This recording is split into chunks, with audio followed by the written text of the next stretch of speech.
Assalamualaikum warahmatullahi wabarakatuh. Alhamdulillahilladzi hadana lihada wa ma kunna linahtadiya laula an hadanallah. Laqad ja'at rusulu rabbina bil haqq wa nudu an tilkumul jannatu uristumuha bima kuntum ta'malun. Asyhadu an la ilaha illallah wa ashhadu anna Muhammadan abduhu wa rasuluh sallallahu alaihi wasallam wa ala alihi wa ashabih amma ba'da. Bapak Ibu yang dirahmati Allah, kembali di sini saya akan memberikan beberapa penjelasan yang berkaitan dengan pelaksanaan ibadah umroh. Tempo hari di kolom komentar ada yang berkeluh kesah, dia ingin melaksanakan ibadah umroh. Hanya saja dia khawatir karena pernah mendengar dan melihat di berita-berita ada serombongan jamaah umroh yang tidak berangkat, ada juga yang uangnya hilang, ada juga yang ketipu dan lain sebagainya.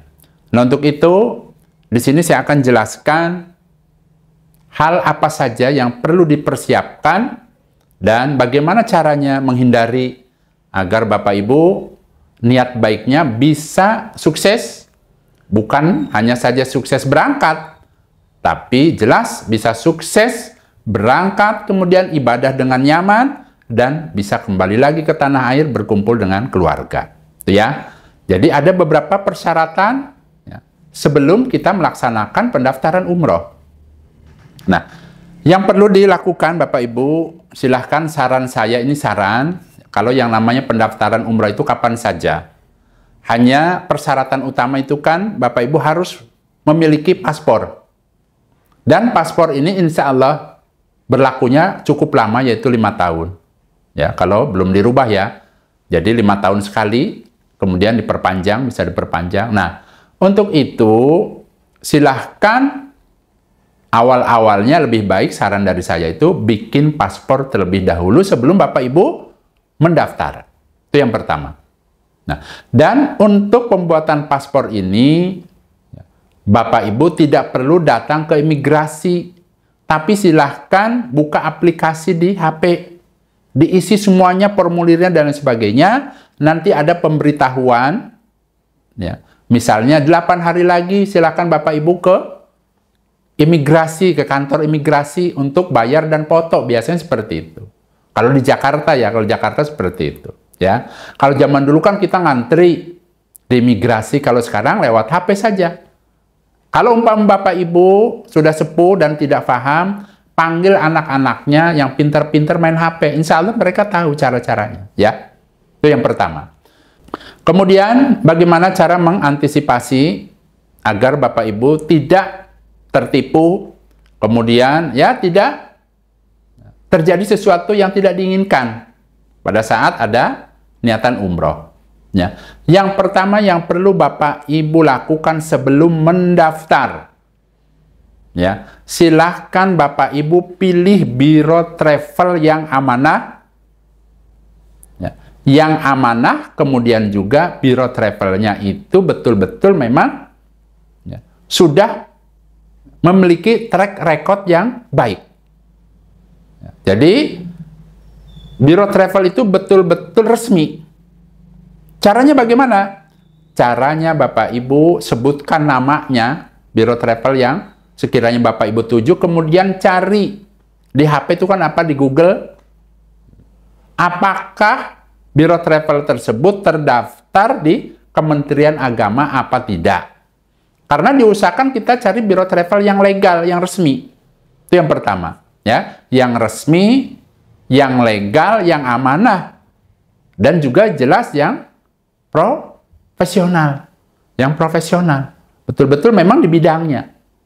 Itu yang pertama. Kemudian yang kedua, bagaimana caranya apabila Bapak Ibu sudah menentukan nama biro travelnya, ya, Bapak Ibu harus tahu kantor pusatnya di mana. Alamatnya di mana, gedungnya di mana, nomor teleponnya, semuanya harus tahu. Jadi kalau terjadi sesuatu, Bapak Ibu ada tempat rujukan yang perlu didatangi. Jadi ada kejelasan. Syukur-syukur tempatnya tersebut tidak mengontrak yang pindah-pindah. Nah, apabila Bapak Ibu sudah tahu alamatnya dan lain sebagainya, kantor pusatnya, tujuannya apa? Tujuannya tadi.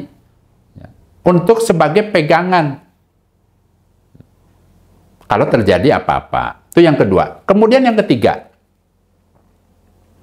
Yang ketiga, tanyakan pada saat ingin membayar. Itu pembayarannya bagaimana?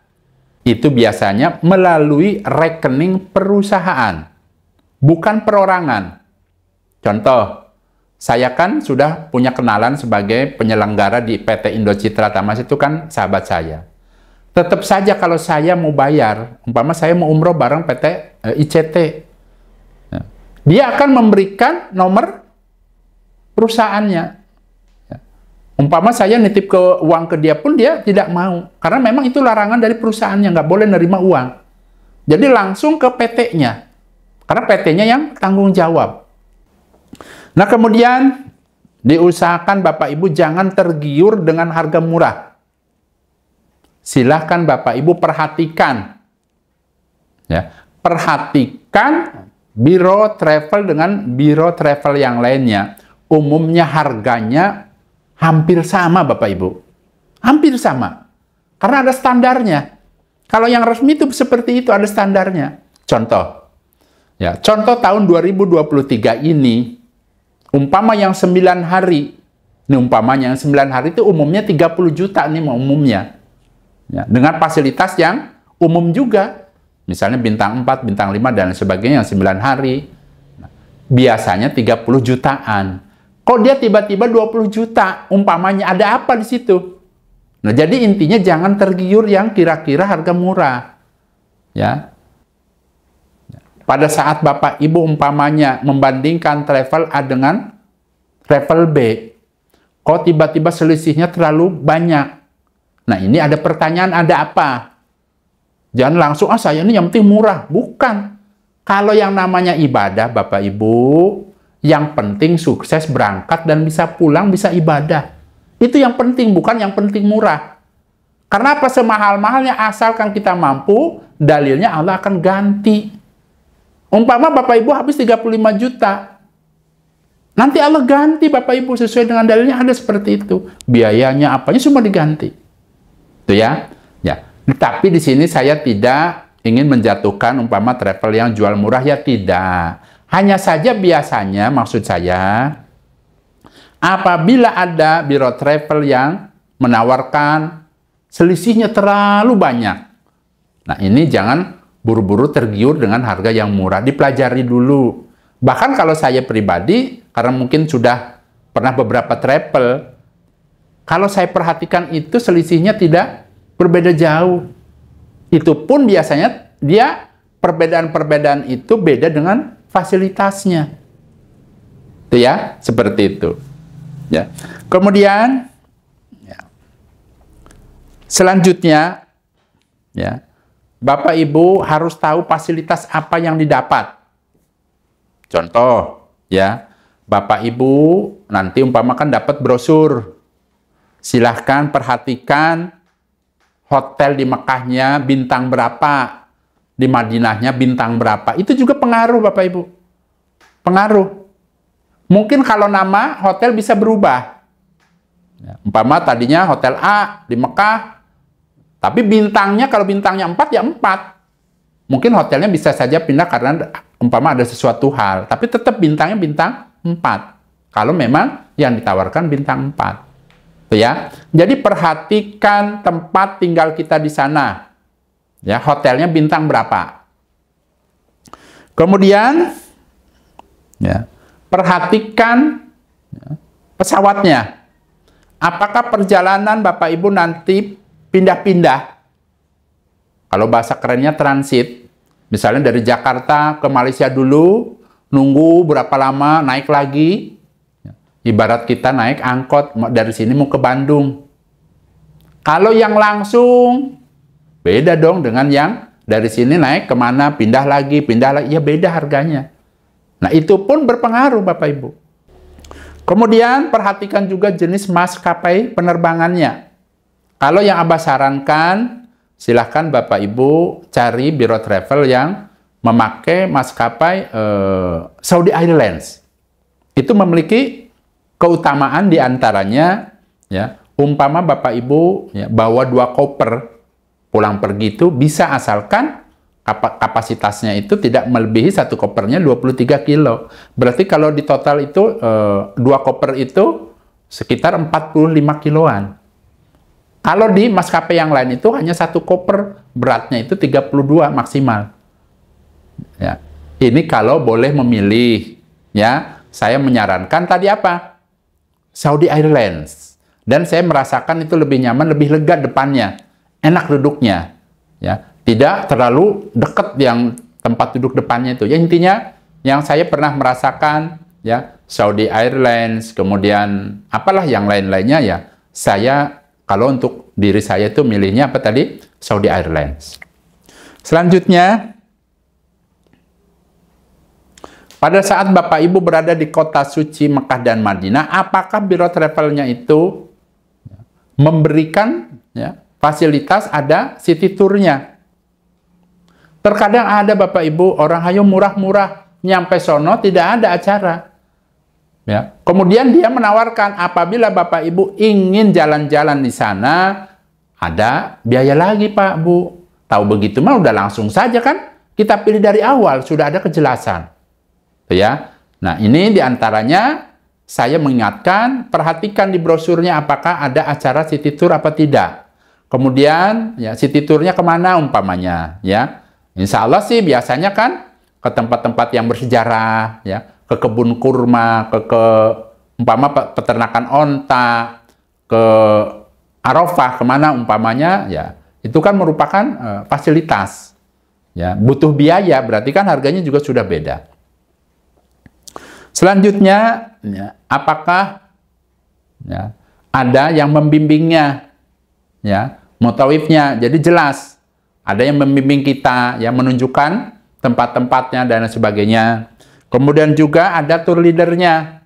Tour leader itu adalah dia pembimbing pada saat kita berangkat maupun pulang. Ya, orang sekarang kita rombongan ada 20 orang, nggak ada yang nuntun. Kita kan nggak tahu pada saat umpama di bandara kemana arahnya. Nah, kalau ada tour leader itu kan berarti kan dia nanti ke kiri ke kanan masuk dan lain sebagainya. Tuh ya. Ada tour leadernya, ada mutawifnya. Ada juga yang sekalian memang tour leader berikut mutawif, ada yang seperti itu, ya.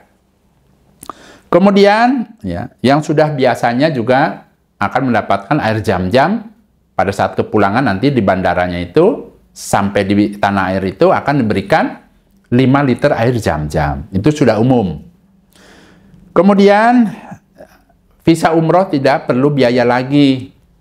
Ya, biasanya harga 35 juta, tidak perlu mengeluarkan biaya untuk visa umroh. Itu sudah dapat biasanya seperti itu. Nah, kemudian, ya, yang tidak kalah penting Bapak Ibu harus tahu berapa lama, ya, paket umroh yang ditawarkan. Ya, karena umumnya yang reguler itu kan 9 hari, tapi ada juga yang 11 hari, ada juga yang 12 hari. Antara yang 9 hari, 10 hari, 12 hari berbeda. Semakin lama semakin mahal. Kan kita nginep di sononya, makan, nginep, ibadah. Dan pahalanya jelas beda. Semakin lama kita di Mekah atau di Madinah, ya pahalanya jelas berlipat lagi. Itu ya. Nah, kemudian sebelum keberangkatan, biasanya kalau yang travel sudah bonafit, ya, sudah betul-betul profesional, biasanya juga akan dikumpulkan di satu titik. Nah, tempat kumpulnya itu ada. Biasanya menjelang keberangkatan, misalnya di hotel mana, ya. Karena saya pernah Bapak Ibu, ya, pakai biro travel yang biasa lah, di bawah standar lah gitu. Ya memang seperti itu. Datang ke kumpulnya itu di bandara, ya lesehan, dapat nasi kotak lain sebagainya. Pernah ngalamin. Tapi kalau yang bonafit lain, kumpulnya di hotel A dekat bandara, umpamanya. Nah, kemudian dari situ naik bis 10 menit. Nah, Ada pengarahan, ada makan siang, ya lain. Memang harganya juga beda, tuh ya. Nah, kemudian akan mendapatkan manasik umroh, jelas itu. Ya, ada umpamanya, ya ini umpamanya. Bapak Ibu umpama dekat ke kantor pusatnya, biasanya dari Biro Travel itu mengadakan manasik umrohnya di kantor pusat. Tapi umpamanya yang daftar itu jauh-jauh, ada yang dari Jawa Timur, Jawa Tengah, Sumatera, biasanya melalui online. Ya, jadi dibimbing, bahkan koper dan segala sesuatunya terima rapih di rumah. Yang penting udah pendaftaran, sudah masuk dan sebagainya, biasanya dikirim. Bapak Ibu tidak perlu bawa ngambil ke kantor, dan tidak perlu. Itu biasanya seperti itu. Ya. Kemudian, ya, selain itu Bapak Ibu akan mendapatkan perlengkapan umroh. Apakah ada, Abah, orang yang umroh itu dari Biro Travelnya tidak mendapatkan perlengkapan umroh? Ya ada. Karena mungkin dia sudah banyak berlangganan, langganannya banyak, ngapain kan dikasih lagi kopernya. Kan sama aja koper-koper itu, seragamnya itu ya ada. Itu mungkin harganya bisa lebih murah. Tapi kalau orang yang baru kan membutuhkan koper, kemudian ya macam-macam.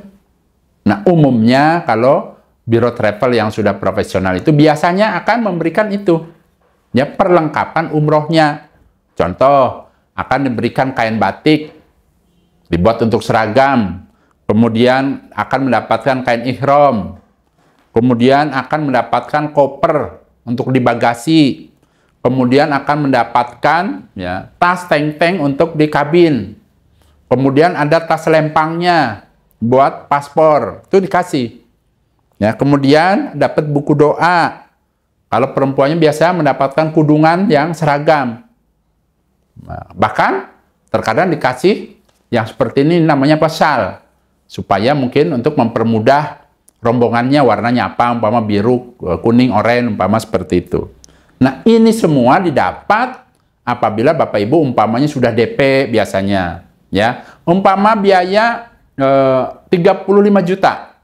Kemudian DP 5 juta, biasanya barang-barang ini dikirim tuh tidak lama. Nanti 2 bulan sebelum keberangkatan biasanya dilunasinya. Itu bisa seperti itu. Tuh ya. Kalau di PT Indocitra Tamasya insya Allah seperti itu. Ya, tidak tahu kalau manajemen PT kan lain-lain. Tuh ya. Umpama bingung Bapak Ibu. Aduh, saya ini masih bingung, Abah takut. Ya sudah, niatkan saja ibadah umroh bersama Abah. Insya Allah. Ya, insya Allah. Ya, terlaksana insya Allah. Jadi saya insya Allah bulan November selama 12 hari akan melaksanakan ibadah umroh bersama langganan saya itu PT Indocitra Tamasya. Ya, selama 12 hari, dan sudah ada beberapa orang dari Jawa Timur, Jawa Tengah, Jawa Barat, ya, dari Tangerang, dari mana itu sudah pada daftar dan masih dibuka pendaftarannya.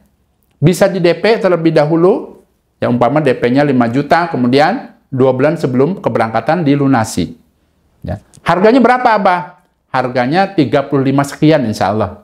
Ya. Nanti kalau mau nanti saya akan di deskripsinya nanti akan saya tulis nomor WA yang bisa dihubungi. Ya. Ada namanya Ibu Hajah siapa umpama, nanti saya jelaskan. Ya. Berikut nomor teleponnya. Bisa nanti bertanya-tanya bagaimana caranya. Nah, beliau ini nanti yang mengurusi keberangkatan umroh di bulan November selama 12 hari. Bahkan insya Allah nanti dari Madinahnya pakai kereta cepat. Insya Allah. Ya kan biasanya pakai bis itu kan 6 jam. Saya sih kemarin mintanya pakai naik kereta cepat. Ya mudah-mudahan bisa tersampaikan seperti itu.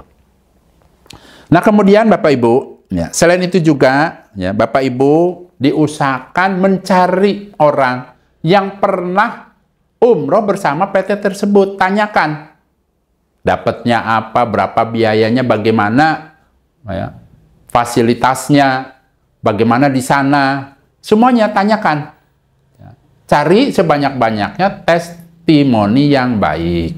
Ya. Kalau testimoninya umpama nggak baik, ya jangan. Wah, saya di sana terlantar. Wah, saya ini di sana nggak dikasih makan, ya jangan mau. Ya, itu ya. Nah, kemudian, ya, jangan lupa juga, ya, paket umrohnya itu ada yang lama di Mekah, ada juga yang di Madinah. Ini harus dipahami Bapak Ibu. Jangan, oh di sana sekian hari. Cari yang lama di Mekah. Kenapa saya katakan begitu Bapak Ibu? Karena saya pernah perhatikan, ada biro travel itu umpama 15 hari. Ya, 10 hari di Madinah, 5 harinya di Mekah. Kenapa saya katakan pilihnya yang diusahakan yang lama di Mekah? Pahalanya pol di Mekah Bapak Ibu. Bahkan biasanya, ya tidak semua ya, kalau pada hari-hari yang kredit, ya maksudnya yang lagi penuh-penuhnya itu, hotel di Mekah lebih mahal Bapak Ibu biayanya dibanding di Madinah. Nah untuk itu diusahakan cari yang lama di Mekah. Pahalanya kan lipatannya pol. Ya, contoh, sholat di Masjid Nabawi, lipatannya kan 1000 lipatan. Satu rakaat itu dilipatkan menjadi 1000 lipatan. Tapi kalau di Masjidil Haram, satu rakaat dilipat gandakan menjadi 100.000 lipatan. Belum lagi ibadah-ibadah yang lainnya. Ya, jadi diusahakan cari yang lama di Mekah. Ya. Nah kemudian tidak kalah pentingnya juga di sini saya mengingatkan. Pada dasarnya ini sebagai usaha saja Bapak Ibu. Ya, sedia payung sebelum hujan. Adapun umpama Allah mengkodar, seseorang itu udah berusaha mengikuti arahan-arahan dari Abah, ternyata ketipu, kemudian nggak berangkat. Semua itu memang sudah jalannya masing-masing. Memang Allah menghendaki seperti itu, harus sabar. Ya. Sabar, tawakal kepada Allah, minta gantinya yang jauh lebih baik, lebih banyak lagi. Insya Allah nanti diganti. Ini mah umpamanya. Ya, kita kan tidak tahu ke depannya, hidup ini tidak tahu. Hanya saja, ya, Abah ini membimbing bagaimana caranya agar Bapak Ibu supaya hati-hati. Ya, kita hati-hati bagaimana cara memilih travelnya, bagaimana cara berangkatnya, semuanya. Ya, supaya apa? Supaya sukses ibadahnya. Nah kemudian perlu diingat lagi Bapak Ibu, tempo hari itu pada saat bulan Ramadan, saya juga kaget. Di satu hotel itu, hotel dengan saya, ada yang di depan kamar saya itu saya tanya, setiap dia mau buka puasa dan setiap waktu akan sahur dia pergi. Saya tanya, Pak mau kemana? Saya mau cari makan sahur, saya mau cari makan buat buka. Loh, Abah bilang kenapa? Kan ada tersedia di hotel di sini. Apa namanya? Tersedia di restoran. Oh saya mah katanya enggak, ini Pak bayarnya lebih murah. Kalau Bapak kan full bayarnya, semua difasilitasi oleh biro travel. Kalau saya harganya memang murah Pak, makanya saya nggak dapat makan. Ya. Nah dari sinilah saya mendapatkan informasi dan saya menyarankan, kalau yang namanya ibadah Bapak Ibu, kalau ada uangnya, ya, diusahakan cari yang nyaman supaya kita nggak sulit di sana. Tinggal ibadah-ibadah saja. Waktunya buka puasa malah nyari bukaan. Waktunya sahur repot nyari-nyari dulu. Tuh ya. Jadi diusahakan bagaimana caranya. Kalau untuk harga, ya, saya tidak membicara masalah Bapak Ibu tidak ada uang apa tidak. Maksudnya adalah kalau Bapak Ibu berkemampuan, manfaatkan kemampuan itu untuk ibadah. Karena ingat, berapapun biaya yang Bapak Ibu keluarkan, Allah akan ganti. Semakin besar pengeluaran, semakin besar nanti gantinya. Nah, itu rumusnya seperti itu Bapak Ibu. Ya, kalau memang uangnya ada dan sebagainya, lakukan. Tinggal ibadah-ibadah saja.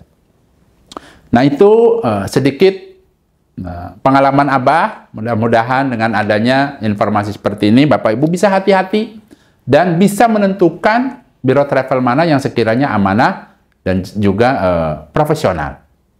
Mudah-mudahan ya, bermanfaat. Dan apabila video Abah ini bermanfaat, jangan lupa di subscribe.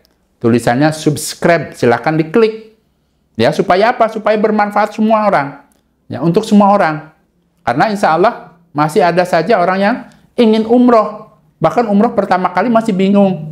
Ya, dengan adanya penjelasan-penjelasan ini, mudah-mudahan ya Abah ya, mendapatkan pahala jariah. Itu harapannya. Nah, saya rasa itu saja Bapak Ibu. Abah pamit. Wassalamualaikum warahmatullahi wabarakatuh.